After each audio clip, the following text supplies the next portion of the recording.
ಎರಡನೇ ಏಕದಿನ ಪಂದ್ಯದಲ್ಲಿ ಇಂಗ್ಲೆಂಡ್ ತಂಡವನ್ನ 4 ವಿಕೆಟ್ಗಳಿಂದ ಸೋಲಿಸಿದ ಟೀಂ ಇಂಡಿಯಾ 3 ಪಂದ್ಯಗಳ ಏಕದಿನ ಸರಣಿಯಲ್ಲಿ 2-0 ಮುನ್ನಡೆ ಸಾಧಿಸಿದೆ.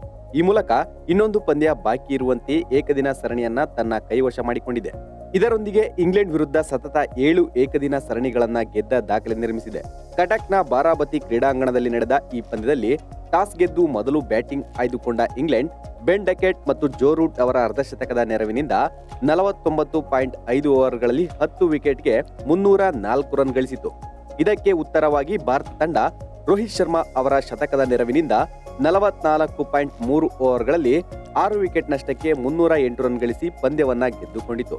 ಟಾಸ್ ಗೆದ್ದು ಮೊದಲು ಬ್ಯಾಟಿಂಗ್ ಮಾಡಿದ ಇಂಗ್ಲೆಂಡ್ ಪರ ಬೆನ್ ಡಕೆಟ್ ಮತ್ತು ಫಿಲ್ ಸಾಲ್ಟ್ ಅರ್ಧಶತಕದ ಪಾಲುದಾರಿಕೆಯೊಂದಿಗೆ ತಂಡಕ್ಕೆ ಉತ್ತಮ ಆರಂಭವನ್ನ ನೀಡಿದ್ರು.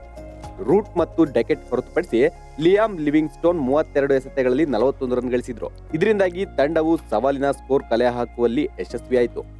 304 ರನ್ಗಳ ಬೃಹತ್ ಗುರಿ ಬೆನ್ನಟ್ಟಿದ ಭಾರತ ತಂಡಕ್ಕೆ ಉತ್ತಮ ಆರಂಭ ಸಿಕ್ಕಿತು. ಮೊದಲ ವಿಕೆಟ್ಗೆ ರೋಹಿತ್ ಶರ್ಮಾ ಮತ್ತು ಶುಭ್ಮನ್ ಗಿಲ್ 136 ರನ್ಗಳ ಜೊತೆಯಾಟ ನೀಡಿದ್ರು. ಆದ್ರೆ 17ನೇ ಓವರ್ನಲ್ಲಿ ಶುಭ್ಮನ್ ಗಿಲ್ ಔಟ್ ಆಗುವುದರೊಂದಿಗೆ ಈ ಜೊತೆಯಾಟ ಮುರಿದು ಬಿತ್ತು. ಅಂತಿಮವಾಗಿ ಗಿಲ್ 52 ಎಸೆತಗಳಲ್ಲಿ 60 ರನ್ ಗಳಿಸಿ ಪೆವಿಲಿಯನ್ ಸೇರಿಕೊಂಡ್ರು. 3ನೇ ಕ್ರಮಾಂಕದಲ್ಲಿ ಬ್ಯಾಟಿಂಗ್ ಮಾಡಲು ಬಂದ ವಿರಾಟ್ ಕೊಹ್ಲಿ ಮತ್ತೊಮ್ಮೆ ಆಫ್ ಸ್ಟಂಪ್ ಹೊರಗೆ ಹೋಗುವ ಚೆಂಡನ್ನು ಆಡಲು ಯತ್ನಿಸಿ ವಿಕೆಟ್ ಕೀಪರ್ಗೆ ಕ್ಯಾಚ್ ಇತ್ತು ಔಟ್ ಆದ್ರು. ಇದಾದ ನಂತರ ಶ್ರೇಯಸ್ ಅಯ್ಯರ್ ಇನ್ನಿಂಗ್ಸ್ ಜವಾಬ್ದಾರಿಯನ್ನ ವಹಿಸಿಕೊಂಡು 3ನೇ ವಿಕೆಟ್ಗೆ ಹಿಟ್ ಮ್ಯಾನ್ ಜೊತೆ 70 ರನ್ಗಳ ಪಾಲುದಾರಿಕೆಯನ್ನ ಹಂಚಿಕೊಂಡ್ರು. ಇದೇ ವೇಳೆ ರೋಹಿತ್ 76 ಎಸೆತಗಳಲ್ಲಿ ತಮ್ಮ 32ನೇ ಶತಕವನ್ನ ಪೂರ್ಣಗೊಳಿಸಿದ್ರು. ಅಂತಿಮವಾಗಿ ರೋಹಿತ್ 90 ಎಸೆತಗಳಲ್ಲಿ 12 ಬೌಂಡರಿ ಮತ್ತು 7 ಸಿಕ್ಸರ್ಗಳ ಸಹಾಯದಿಂದ 119 ರನ್ ಕಲೆ ಹಾಕಿ ವಿಕೆಟ್ ಒಪ್ಪಿಸಿದ್ರು.